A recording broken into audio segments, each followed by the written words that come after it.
Day 2 summer workshop start అయిందండి. ఈ video ఎక్స్క్లూజివ్గా పేరెంట్స్ కోసం.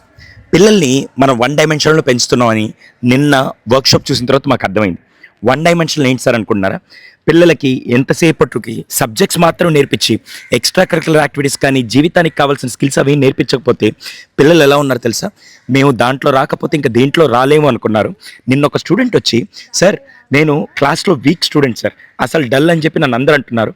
కానీ నిన్న మీరు యాక్టివిటీ పెట్టినప్పుడు మా దాంట్లో ఫస్ట్ చేసిన పర్సన్ నేనంటే, మేము ఒక యాక్టివిటీ ఇస్తే ఆ యాక్టివిటీ ఇప్పటిదాకా పెద్ద పెద్ద ఎంప్లాయీస్ సైంటిస్టులు కూడా చేయని యాక్టివిటీ నిన్న పిల్లలు చేసిన దాంట్లో వాడే టాప్ ఉన్నాడు.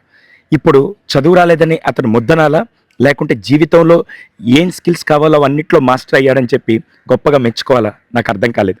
సో ఒక్కసారి మీరు ఆలోచించండి పేరెంట్స్. ఖచ్చితంగా పిల్లల్లో వేరే వేరే పొటెన్షియల్ ఉంటుంది. ఎప్పుడైతే మీరు పిల్లలకి అన్నీ నేర్పిస్తూ ఉంటారో అందరూ అన్నిట్లో మాస్టర్ కాలేకపోవచ్చు, కానీ ఎప్పుడైతే ఒక దాంట్లో వాళ్ళకి కనుక నచ్చిన రంగాన్ని వాళ్ళు కనుక సెలెక్ట్ చేసుకొని దాంట్లో కనుక వెళ్ళగలితే దాంట్లో వాళ్ళు ఖచ్చితంగా మాస్టర్ అవుతారు.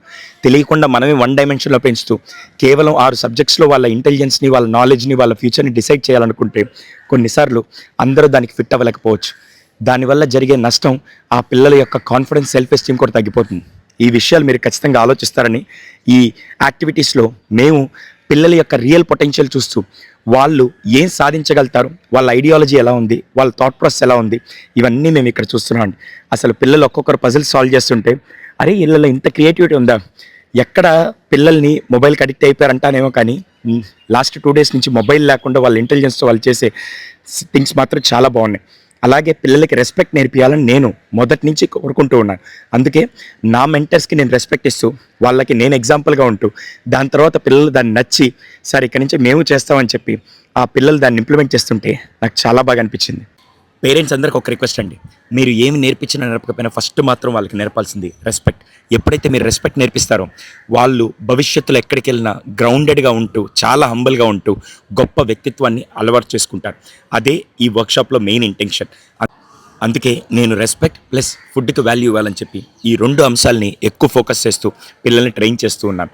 అలా గడిచిన తర్వాత కంప్లీట్గా పిల్లలతో ఆడుతూ పాడుతూ వాళ్ళు వెళ్ళేటప్పుడు నేను ఏదైతే ఈరోజు లెసన్ లాగా చెప్పానో దాన్ని వాళ్ళు ఇంప్లిమెంట్ చేస్తూ బ్లెస్సింగ్స్ తీసుకుంటూ వాళ్ళు వ్యక్తిత్వాన్ని ఇక్కడి నుంచే మొదలు పెడతాం సార్ అని వాళ్ళు చెప్పి స్టార్ట్ చేయడం నాకు చాలా బాగా అనిపించింది.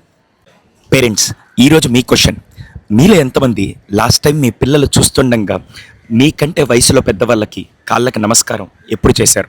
ఒక్కసారి కింద కామెంట్ సెక్షన్లో రాయండి.